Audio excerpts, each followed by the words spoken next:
Hello दोस्तों, कैसे हैं आप लोग। स्वागत है आप सभी का आपका अपना चैनल अपना गुरुजी पे। मैं आपका दोस्त सुरजीत पॉल आया हूँ आपको फिजिक्स के साथ मोहब्बत करवाने। If you want to learn physics in a simple way then बने रहिए मेरे साथ अपना गुरुजी पे। तो दोस्तों, आज की इस वीडियो में हम लोग डिस्कशन करने वाले हैं सेमीकंडक्टर डिवाइसेस के बारे में। तो दोस्तों, सेमीकंडक्टर होता है क्या। सेमीकंडक्टर हो जाने से पहले हम लोग तीन चीज़ के बारे में जानेंगे जो बहुत ही आसान है और सब आप सबको थोड़ा थोड़ा पता भी है। तो वो तीन चीज़ क्या क्या है। एक तो आता है कंडक्टर, दूसरा आता है सेमीकंडक्टर और तीसरा आता है इंसुलेटर। दोस्तों, कोई भी मेटल को हम लोग तीन चीज में तीन तीन टाइप्स में डिफरेंशिएट किए हैं। कौन कौन से।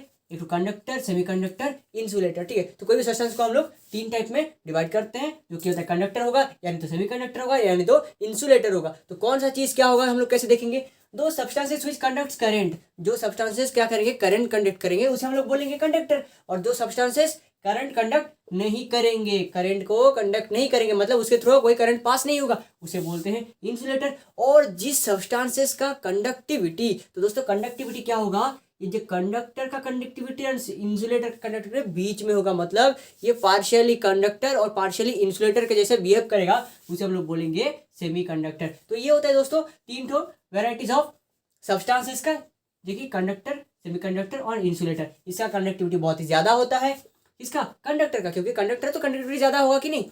और जो इंसुलेटर होता है, इंसुलेटर की कंडक्टिविटी बहुत ही कम होता है, यानी कि नेग्लिजिबल होता है। और जो सेमीकंडक्टर है, इसका कंडक्टिविटी क्या होता है दोस्तों, इसका जो कंडक्टिविटी आता है वो कंडक्टर एंड इंसुलेटर के बीच में आता है।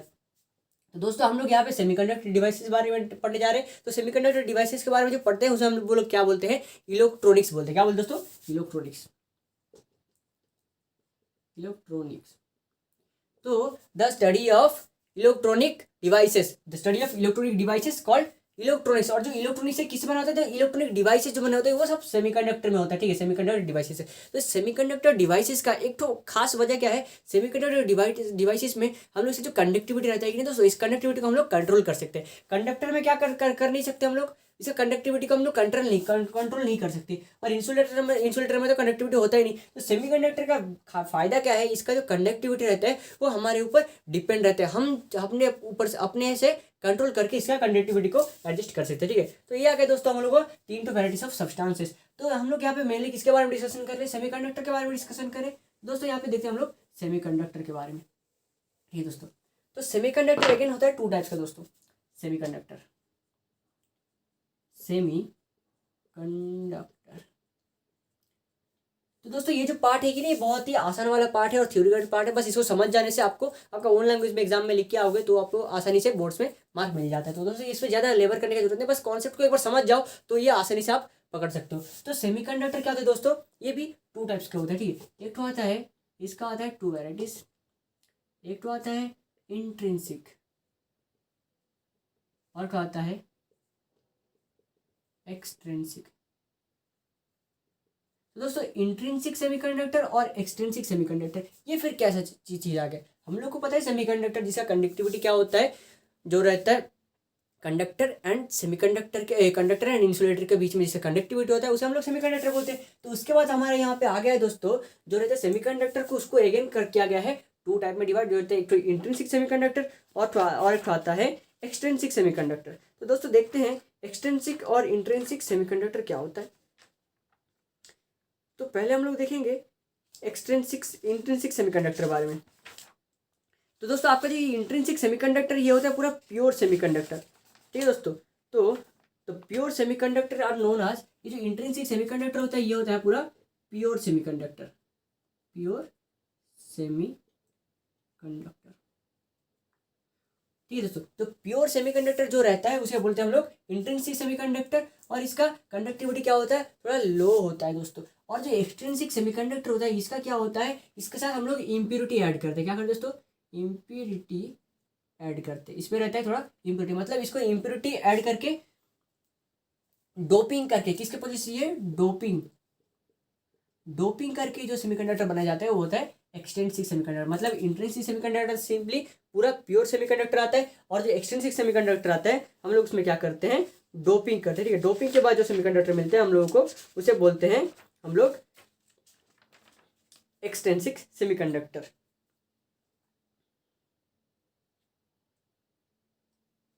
तो इसका अर्थ क्या रहता है दोस्तों, जो इंट्रिंसिक सेमीकंडक्टर आता है वो temperature electrical conductivity depends upon the temperature करता है, ठीक है। ये इंट्रिंसिक सेमीकंडक्टर टेम्परेचर के ऊपर डिपेंड करता है, क्योंकि इसका कंडक्टिविटी करने के लिए सेमीकंडक्टर क्या होता है दोस्तों, semiconductor simply semiconductor normal state में क्या रहता है, वो इंसुलेटर जैसे रहता है। इसको कुछ टेम्परेचर देने से उसका इलेक्ट्रॉन में कुछ मुझे लगेगा उसमें फ्री इलेक्ट्रॉन क्रिएट होंगे, कुछ टेम्परेचर देने को पड़ेगा, ठीक है। तो इंट्रिंसिक सेमीकंडक्टर है प्योर सेमीकंडक्टर में इसको ये जो नॉर्मल स्टेज में ये रहेगा आपका इंसुलेटर के जैसे बिहेव करेगा, लेकिन इसको जब टेम्परेचर देने से क्या होगा, इसका इलेक्ट्रॉन कुछ फ्री होगा और ये कंडक्टर जैसे बिहेव करेगा, इसलिए इसको प्योर सेमीकंडक्टर बोलते हैं, इसलिए इसको टेम्परेचर के ऊपर डिपेंड है। लेकिन एक्सट्रिंसिक सेमीकंडक्टर क्या करेगा, ये टेम्परेचर के ऊपर डिपेंड नहीं करेगा, क्योंकि इसके साथ हमने ऐड किया है कुछ इम्प्योरिटी, कुछ डोपिंग करके इसको थोड़ा एडवांस बनाया है, ताकि बिना टेम्परेचर का हम लोग इसको यूज कर सकते हैं एज ए कंडक्टर। लेकिन क्या होगा, इसका जो कंडक्टिविटी रहेगा वो हमारे कंट्रोल में रहेगा, हम इसको कंट्रोल कर सकते हैं एक्सट्रिंसिक का। तो सेमीकंडक्टर आ गए दो टाइप का, एक तो इंट्रिंसिक सेमीकंडक्टर और आता है एक्सट्रिंसिक सेमीकंडक्टर।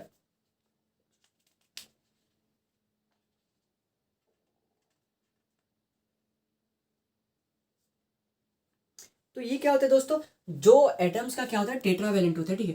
तो इंट्रिंसिक सेमीकंडक्टर क्या होता है टेट्रावैलेंट, टेट्रावैलेंट टेट्रावैलेंट जो एटम्स रहते हैं उन्हीं से बनता है इंट्रिंसिक सेमीकंडक्टर। और जो हमारा एक्सट्रिंसिक सेमीकंडक्टर आता है, इसका जो टेट्रावैलेंट एलिमेंट के साथ इसके साथ किसके साथ डोप किया जाएगा, डोपिंग जो किया जाएगा ग्रुप थर्ड ग्रुप और फिफ्थ ग्रुप एलिमेंट के साथ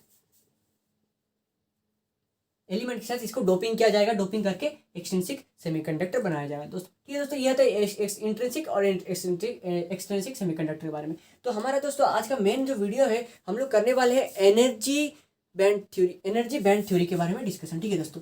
तो हमारा आज का जो मेन वीडियो है वो मेनली बनेगा किसके ऊपर, energy band of intrinsic and extrinsic semiconductor. तो हम लोग एनर्जी बैंड इन सॉलिड्स, तो आज का वीडियो है एनर्जी बैंड इन सॉलिड्स। दोस्तों आज के वीडियो में हम लोग डिस्कस करने वाले हैं एनर्जी बैंड इन सॉलिड। तो एनर्जी बैंड इन सॉलिड में क्या होता है दोस्तों, ये जस्ट एक तो इमेजिनरी कॉन्सेप्ट है जिसके सारे हम लोग क्या कर सकते हैं, इंसुलेटर, कंडक्टर और सेमीकंडक्टर को हम लोग आसानी से पहचान सकते हैं। दिस इज नॉट रियल, जो इसमें जो पढ़ने वाले कि नहीं, जो बैंड थ्योरी पढ़ने वाले, ये जस्ट एक इमेजिनरी थ्योरी है। मतलब ऐसे कोई भी कंडक्टर के अंदर ऐसे बैंड नहीं होता है, या कोई भी इंसुलेटर के अंदर एनर्जी क्या वगैरह ऐसा नहीं होता है, बस इसको इमेजिन करके बनाया गया है। मतलब उसी को मतलब ऐसा होता होगा, ऐसे कॉन्सेप्ट लगाया गया है, ठीक है। तो दोस्तों इसके सारे हम लोग क्या करेंगे, कंडक्टर, इंसुलेटर और सेमीकंडक्टर को डिफरेंशिएट करेंगे। तो दोस्तों यहाँ से क्या करेंगे, हम लोग आसानी से पहचान सकते हैं कौन सा इंसुलेटर है, कौन सा कंडक्टर है और कौन सा सेमीकंडक्टर है दोस्तों। तो एनर्जी बैंड इन सॉलिड तो हमारा पहले आता है एक ठो कंडक्टर के लिए आएगा कंडक्टर, फिर आएगा इंसुलेटर और एक आएगा हमारा सेमीकंडक्टर। दोस्तों मैं एक ही साथ में तीनों का डायग्राम बनाने वाला हूँ, ताकि आप लोगों को उसको कंपैरिजन देखने के लिए आसानी से समझ, मतलब उसको कौन से में कैसा हो रहा है, इसको आप लोग आसानी से समझ पाओगे। तो दोस्तों हर कोई सॉलिड्स में क्या होता है, तीन ठो दो ठो बैंड होता है। एक ठो आता है यहाँ पे, एक ठो की पॉइंट है, एक ठो वैलेंसी बैंड और एक आता है कंडक्शन बैंड।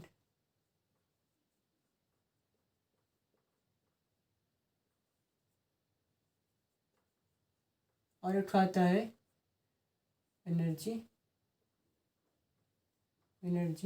गैप। दोस्तों हम लोग मेनली यहाँ पे इन तीन चीज़ों के बारे में देखेंगे। कंडक्टर में क्या होता है, वैलेंसी बैंड क्या होता है कंडक्टर का, इंसुलेटर में क्या होता है और सेमीकंडक्टर क्या होता है। तो दोस्तों मैं यहाँ पे तीन ठो बैंड बनाने जा रहा हूँ। देखिए एक तो कंडक्टर है, ठीक है, ये कंडक्टर के लिए एक तो बैंड बनाऊंगा मैं यहाँ पे, और यहाँ पे मैं एक तो बनाऊंगा इंसुलेटर के लिए, और यहाँ पे मैं बनाऊंगा सेमीकंडक्टर के लिए। तो दोस्तों मैं पहले कंडक्टर के बारे में डिस्कशन करूंगा। तो दोस्तों हमारे पास आता है जो valency band and conduction band. तो वैलेंसी बैंड क्या होता है, तो मैक्सिमम इलेक्ट्रॉन, कोई भी एटम में इलेक्ट्रॉन रहता है, तो जिसका आउटर मोस्ट वैलेंसी सेल में जितने इलेक्ट्रॉन रहते हैं, वैलेंसी सेल में जितना इलेक्ट्रॉन्स प्रेजेंट रहेंगे, वो जितना उसका एनर्जी रहेगा वो आएगा वैलेंसी बैंड में, ठीक है। वैलेंसी बैंड में क्या होता है, उसका वैलेंसी इलेक्ट्रॉन प्रेजेंट रहता है वैलेंसी बैंड में, और कंडक्शन बैंड रहता है एम्प्टी बैंड रहता है, ठीक है। तो यहाँ से वैलेंसी बैंड से अगर कंडक्शन बैंड तक इलेक्ट्रॉन मूवमेंट कर रहा है, ठीक है, तो कंडक्शन बैंड में इलेक्ट्रॉन जितने आएंगे उससे कंडक्टिविटी उतना ज़्यादा होगा। अगर कंडक्शन बैंड में कोई भी इलेक्ट्रॉन नहीं आ पा रहा है, ठीक है, किसी वजह से, यानी तो कंडक्शन बैंड पूरी एम्प्टी है, तो उसका कंडक्टिविटी बहुत जीरो रहेगा। और क्या होगा, एनर्जी गैप क्या होगा, वो कंडक्शन बैंड और वैलेंसी बैंड के अंदर एनर्जी गैप कितना है, मतलब तुम कितना एनर्जी सप्लाई करने से वैलेंसी बैंड से इलेक्ट्रॉन को कंडक्शन बैंड को सप्लाई कर सकते हो, या कैसे कितना एनर्जी देने से तुम इसको कंडक्शन बैंड को तक पहुंचा सकते हो इलेक्ट्रॉन, क्योंकि कंडक्शन बैंड में इलेक्ट्रॉन पहुंचने से ही उसका कंडक्टिविटी आएगा। ये इस कॉन्सेप्ट पे आधारित है, ठीक है दोस्तों। इस कॉन्सेप्ट का मेन क्या है, वैलेंसी बैंड में सबका इलेक्ट्रॉन रहता है, अगर वैलेंसी बैंड से कंडक्शन बैंड तक इलेक्ट्रॉन पहुंच गया तो इसका कंडक्टिविटी आएगा, अगर कंडक्शन बैंड में इलेक्ट्रॉन नहीं है तो इसका कंडक्टिविटी बिल्कुल नहीं आएगा, ठीक है। तो दोस्तों हम लोग पता है कंडक्टर क्या होता है, कंडक्टर का सुपर कंडक्टिविटी रहता है, मतलब इसका कंडक्टिविटी बहुत ही ज्यादा रहता है। तो मतलब क्या है, वैलेंसी बैंड और कंडक्शन बैंड एक साथ ओवरलैप किएंगे। मान लो ये है इसका क्या है, ये जो बैंड है इसका, ये इसका वैलेंसी बैंड, ठीक है दोस्तों, ये इसका क्या है, वैलेंसी बैंड है, और इसमें भी इलेक्ट्रॉन फिलअप है, और इसका जो आ गया, ये आ गया इसका, मान लो ये इसका वैलेंसी बैंड है, ठीक है दोस्तों, और ये क्या है इसका कंडक्शन बैंड,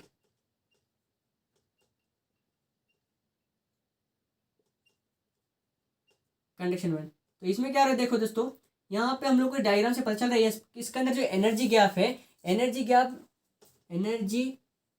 गैप क्या हो जाएगा, जीरो हो जाएगा, ठीक है। और इसको बोलते हैं फॉरबिडन गैप भी बोल सकते हैं दोस्तों, ठीक है। फील्ड वैलेंसी बैंड, यहाँ पे जो वैलेंसी बैंड और कंडक्शन बैंड है, इसका देखो वैलेंसी बैंड में इलेक्ट्रॉन रहेगा, क्योंकि हर सॉलिड में क्या होता है, वैलेंसी बैंड में इलेक्ट्रॉन रहता है, लेकिन कंडक्टिविटी कब आएगा, जब वो उसका कंडक्शन बैंड में उसका इलेक्ट्रॉन जाके पहुंचेगा। तो यहाँ पे क्या होगा, कंडक्टर का कंडक्टिविटी सुपर रहता है, मतलब उसका कंडक्टिविटी बहुत ज्यादा रहता है, तो यहाँ पे वैलेंसी बैंड और कंडक्शन बैंड एक दूसरे को ओवरलैप करेंगे, मतलब वैलेंसी बैंड से कंडक्शन बैंड को इलेक्ट्रॉन्स पहुंचने के लिए कोई भी एनर्जी की जरूरत नहीं है, मतलब ये कंडक्टर है ना, तो कंडक्टिविटी तो हर वक्त रहेगा, तो उसका एनर्जी गैप क्या हो जाएगा, जीरो हो जाएगा, ठीक है दोस्तों। ये सिंपल फंडा है इसका, एनर्जी गैप क्या हो गया, जीरो आ गया, ठीक है। और इसका एनर्जी गैप है, और एनर्जी बैंड और एनर्जी गैप इज जीरो, ठीक है। तो यहाँ पे हम लोग लिख सकते हैं ई जी, एनर्जी गैप जो है, एनर्जी गैप क्या लिख सकते हैं दोस्तों, यहाँ पे energy gap equals to E C minus E minus E V, दोस्तों। तो कंडक्शन बैंड का एनर्जी जितना रहेगा, ई सी मतलब कंडक्शन बैंड का एनर्जी, और माइनस वैलेंसी बैंड का एनर्जी को माइनस करेंगे तो हम लोग को मिल जाएगा क्या, एनर्जी गैप मिल जाएगा दोस्तों। इसका एनर्जी जितना रहेगा वहां से इसका एनर्जी को माइनस करेंगे तो हम लोग को एनर्जी गैप मिल जाएगा, वही है ना एनर्जी गैप, मतलब कितना, एक का कितना है, सब ऊपर का कितना है, नीचे कितना माइनस कर दे तो गैप मिल जाएगा ना। तो कंडक्टर का सिंपल फंडा क्या आ रहा है, एनर्जी गैप जीरो आ रहा है, और कंडक्शन बैंड और वैलेंसी बैंड एक दूसरे को ओवरलैप करेंगे, ठीक है दोस्तों। ये होता है कंडक्टर का एनर्जी बैंड इन सॉलिड, ठीक है। जो कंडक्टर सॉलिड रहता है उसका एनर्जी बैंड कैसे रहेगा उसका, इसमें। और हम उसके बाद हम लोग डिस्कशन करेंगे इंसुलेटर के बारे में। तो इंसुलेटर में क्या होता है दोस्तों, इंसुलेटर में वही सेम रहेगा ना, यहाँ पे तो बना दिया मैं इसका, ये बना दिया इसका वैलेंसी बैंड,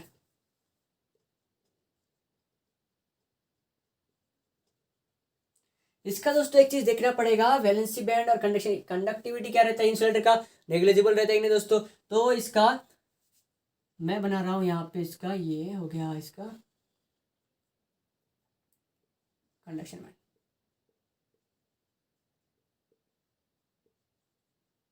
दोस्तों इसका कंडक्टिविटी ज्यादा था, इसलिए क्या इसका ओवरलैप किया हुआ था, मतलब इसको ट्रांसफर करने के लिए इलेक्ट्रॉन कोई भी एनर्जी का जरूरत नहीं है, यहाँ पे एनर्जी गैप जीरो है। लेकिन यहाँ पे एनर्जी गैप तो आएगा ना, क्योंकि इंसुलेटर करंट कंडक्ट करता है क्या, नहीं करता, आसान है। तो कंडक्टर अगर जो इंसुलेटर अगर करंट कंडक्ट नहीं करेगा, मतलब क्या इसका एनर्जी गैप ज्यादा होगा कि नहीं। तो इसका जो एनर्जी गैप होगा वो क्या होगा, एनर्जी गैप जो आएगा ये होगा ग्रेटर देन 3 इलेक्ट्रॉन वोल्ट, ठीक है। तो इसका जो एनर्जी गैप आएगा इंसुलेटर का, ये हो जाएगा आपका 3 इलेक्ट्रॉन वोल्ट से ज्यादा, मतलब एनर्जी गैप 3 इलेक्ट्रॉन वोल्ट से ज्यादा हुआ तो उसको हम लोग क्या बोलेंगे, इंसुलेटर बोलेंगे, ठीक है दोस्तों। एनर्जी गैप 3 इलेक्ट्रॉन वोल्ट से ज्यादा हो रहा है तो उसको हम लोग क्या बोलेंगे, इंसुलेटर। ये होता है इसको, ये होता है कि हमारा कंडक्शन बैंड आ गया, वैलेंसी बैंड, मतलब हम लोग को यहाँ से इलेक्ट्रॉन को ट्रांसफर, वैलेंसी बैंड में तो इलेक्ट्रॉन रहेगा, ठीक है, यहाँ पे वैलेंसी बैंड में आपका इलेक्ट्रॉन रहेगा, लेकिन conduction band is empty, empty मतलब खाली है। तो कंडक्शन बैंड में अगर इलेक्ट्रॉन नहीं है तो कंडक्शन होगा कैसे, कंडक्ट होगा कैसे, तो कंडक्शन बैंड में अगर इलेक्ट्रॉन है ही नहीं तो ये कंडक्ट तो नहीं करेगा, मतलब इसका कंडक्टिविटी जीरो, कंडक्टिविटी जीरो है दोस्तों। तो इंसुलेटर में क्या रहता है, वैलेंसी बैंड और कंडक्शन बैंड में एनर्जी गैप 3 इलेक्ट्रॉन वोल्ट से ज़्यादा रहता है, एनर्जी गैप 3 इलेक्ट्रॉन वोल्ट से ज़्यादा हुआ, और इसका वैलेंसी बैंड से कंडक्शन बैंड को इलेक्ट्रॉन ट्रांसफर करने के लिए हमको मैक्सिमम मिनिमम से 3 इलेक्ट्रॉन वोल्ट से एनर्जी ज़्यादा देनी पड़ेगा। तो इसलिए ऐसा कंडक्शन बैंड रहता है, एम्प्टी रहता है, ये कंडक्ट करंट नहीं कर सकता, इसलिए इसको इंसुलेटर बोला जाता है। इसके बाद हमारा खास चीज़ आ गया जिसके बारे में हम लोग पढ़ रहे हो, आया सेमी कंडक्टर। तो सेमी कंडक्टर बहुत ही इंटरेस्टिंग है दोस्तों, में मजा आने वाला है, क्योंकि मेरे को तो बहुत मजा आता है दोस्तों इस सेमी कंडक्टर, क्योंकि इसमें कुछ डेरिवेशन वगैरह है नहीं, बस सिंपली कुछ इसका थ्योरी थोड़ा फंडा इसका समझ जाओ, बस उसे कर दो आराम से। एक बार समझ गए तो एग्जाम में जाके साल भर पढ़ना नहीं पड़ेगा, एग्जाम में जाके डायरेक्ट लिख सकते हो। लेकिन क्या है, जो बार पहली बार पढ़ रहे हो ना, तो कॉन्सेप्ट क्लियर कर रखो, ठीक है। तो सेमी कंडक्टर में क्या होता है दोस्तों, यहाँ पर वही सेम चीज़ रहेगा, ये आपका आ जाएगा वैलेंसी बैंड, और यहाँ पे आ जाएगा आपका, ये आ गया आपका कंडक्शन बैंड, कंडक्शन बैंड। दोस्तों यहाँ पे क्या चीज़ हुआ, जो एनर्जी गैप हुआ कि नहीं, ये एनर्जी गैप क्या हो जाए, लेस देन 3 इलेक्ट्रॉन वोल्ट हुआ, ठीक है दोस्तों। मतलब इसका जो एनर्जी गैप रहेगा कंडक्शन बैंड और एनर्जी बैंड के अंदर, यहाँ पे इसको फॉर्मूला को याद रखें दोस्तों, ये कंडक्शन बैंड और एनर्जी वैलेंसी बैंड के अंदर एनर्जी का कुछ गैप आएगा, कितना आएगा दोस्तों, 3 इलेक्ट्रॉन वोल्ट से कम आएगा, मतलब मिनिमम एनर्जी लगेगा। 3 इलेक्ट्रॉन वोल्ट से कम से एनर्जी होने से भी ये क्या कर सकते हैं हम लोग, इसको कंडक्शन बैंड में पहुंच सकते हैं। मतलब इसका वैलेंसी बैंड में इलेक्ट्रॉन रहेगा, ठीक है, यहाँ पे वैलेंसी बैंड में बहुत सारे इलेक्ट्रॉन प्रेजेंट, लेकिन ये कंडक्शन बैंड एम्प्टी रहेगा, लेकिन हम इसको क्या कर सकते हैं, कुछ एनर्जी दे के यहाँ से इलेक्ट्रॉन को यहाँ पे ट्रांसफर कर सकते हैं, ठीक है दोस्तों। मतलब कुछ एनर्जी जरूरत है, एनर्जी का जरूरत है, एनर्जी देने से हम लोग क्या हो जाएगा, वैलेंसी बैंड से इलेक्ट्रॉन कंडक्शन बैंड में पहुंच जाएगा। मतलब कंडक्शन बैंड में इलेक्ट्रॉन पहुंच गया, मतलब क्या, कंडक्टिविटी आ गई कि नहीं दोस्तों। तो नॉर्मल कंडीशन में क्या होता है, वैलेंसी बैंड में इलेक्ट्रॉन रहता है, कंडक्शन बैंड में नहीं रहता है, इसलिए सब इंसुलेटर के जैसे काम करते हैं। लेकिन कुछ एनर्जी देने से 3 इलेक्ट्रॉन वोल्ट से कम एनर्जी देने, एनर्जी की कम है नहीं, तो हम लोग एनर्जी दे सकते, तो एनर्जी दे दी, एनर्जी देने से क्या हो गया, कंडक्शन बैंड में इलेक्ट्रॉन पहुंच गया। अगर कंडक्शन बैंड में इलेक्ट्रॉन पहुंच रहा है, मतलब क्या कंडक्टिविटी आएगा कि नहीं, तो ये कंडक्टर जैसे बिहेव करेगा। तो नॉर्मल कंडीशन में इंसुलेटर, और इसको कुछ एनर्जी दे दी, वो क्या हो गया, हमारा कंडक्टर का काम किया, इसलिए इसको बोला जाता है सेमी कंडक्टर। उसका एनर्जी गैप क्या होगा, लेस देन 3 इलेक्ट्रॉन वोल्ट रहेगा, ठीक है दोस्तों। तो जो आपको मैं थोड़ी देर पहले बताया, इंट्रिंसिक सेमीकंडक्टर और एक्सट्रिंसिक सेमीकंडक्टर, उसमें क्या होता है, जो प्योर सेमीकंडक्टर रहता है उसमें हीट देना पड़ता है, हीट देने से क्या होता है, यहाँ से वैलेंसी इलेक्ट्रॉन क्या होता है, वैलेंसी बैंड में जो इलेक्ट्रॉन रहता है वो इलेक्ट्रॉन कंडक्शन बैंड में जाकर पहुंचता है, तभी वो कंडक्टर के जैसे काम करेगा। कभी जब हम लोग उसको टेम्परेचर दे रहे, ठीक है, कुछ हीट दे रहे, तो हीट देने से होगा, बिना हीट से नहीं होगा, क्योंकि वो प्योर सेमीकंडक्टर है। तो डोप करने के बाद क्या होता है, dope is the process by which क्या करते हैं हम लोग, सेमीकंडक्टर में कुछ इंप्योरिटी ऐड करके उसको हाई कंडक्टिविटी करते हैं, ठीक है। तो इंट्रिंसिक सेमीकंडक्टर जो होता है लो कंडक्टिविटी होता है, लेकिन एक्सट्रिंसिक सेमीकंडक्टर हाई कंडक्टिविटी होता है। इसका टेम्परेचर का डिपेंड नहीं करता, क्योंकि इसमें डोप कर दिया ना, डोप करने से क्या होता है, डोप करने का मतलब ही है कि वैलेंसी बैंड्स के इलेक्ट्रॉन को कंडक्शन बैंड में पहुंचना, ठीक है। उसमें कुछ इंप्योरिटी ऐड किया जाएगा, जिसके सहारे क्या होगा, इसका जो इलेक्ट्रॉन रहेगा वो कंडक्शन बैंड में पहुंच जाएगा, तो ये क्या करेगा, कंडक्टर जैसे काम करेगा, ठीक है दोस्तों। तो ये आएगा हमारा सेमीकंडक्टर, ठीक है दोस्तों। कुछ दिक्कत नहीं है इसमें, सिंपल है, क्या करना है बस, वैलेंसी बैंड क्या होता है, कंडक्शन बैंड क्या होता है, और एनर्जी गैप क्या होता है, ये 3 चीज़ हमको जानना पड़ेगा, वैलेंसी बैंड, कंडक्शन बैंड और एनर्जी गैप। उसके बाद हम लोग क्या करेंगे, उसको बस उसका डायग्रामेटिकल उसका रिप्रेजेंटेशन करेंगे, और इसका थोड़ा सा इसका डिस्क्राइब करके लिखना आता है, ठीक है दोस्तों। ये क्या होता है, कभी कभी ये एग्जाम में लॉन्ग क्वेश्चन में पूछ लेता है, ठीक है दोस्तों। ये एनर्जी गैप का तो इसका सिंपली एनर्जी गैप पूछ सकते हैं, आपका कंडक्शन एनर्जी कितना है और वैलेंसी एनर्जी दिया हो तो उसका एनर्जी गैप कितना हुआ, ये तो शॉर्ट क्वेश्चन में पूछ लेगा। लेकिन क्या होता है, कभी कभी ये बोर्ड्स में लॉन्ग क्वेश्चन में भी आ जाता है, ताकि आप लोग इसको क्या कर सकते हैं, इसको सिंपली इसका डायग्रामेटिकल रिप्रेजेंटेशन करके इसके बारे में बस आपको लैंग्वेज, आपका ओन लैंग्वेज में इसको डिस्क्राइब करके लिखना है। बहुत ही आसान है दोस्तों, कोई डाउट है इसमें नहीं है। तो दोस्तों ये हमारा एनर्जी बैंड इन सॉलिड के बारे में, ठीक है दोस्तों। ये जो सेमीकंडक्टर डिवाइसेस चैप्टर, ये बहुत ही इंटरेस्टिंग होने वाला है। इसमें हम लोग कैपेसिटर पढ़ने वाले हैं, कैपेसिटर सॉरी दोस्तों, यहाँ पे हम रेक्टिफायर पढ़ने वाले हैं, half wave rectifier, full wave rectifier, transistor के बारे में पढ़ने वाले, फिर इसका लॉजिक गेट्स के बारे में पढ़ने, तो बहुत ही इंटरेस्टिंग होने वाला है दोस्तों, और मजेदार भी होने वाला है। इसका जो लॉजिक गेट जो आएगा वो बहुत ही इंटरेस्टिंग होने वाला है। तो दोस्तों इसके रिलेटेड आपको कुछ डाउट्स है तो कमेंट सेक्शन में जरूर बताइए, और अगर आप चैनल में नए हो तो सब्सक्राइब करना मत भूलिए, और बेल आइकन को दबा दीजिए, ताकि चैनल का नया वीडियो सबसे पहले आपको नोटिफिकेशन मिल जाए दोस्तों। तो इसी तरह सपोर्ट करते रहे दोस्तों, अगले वीडियो में फिर मिलेंगे कुछ इंटरेस्टिंग टॉपिक के साथ। जय हिंद।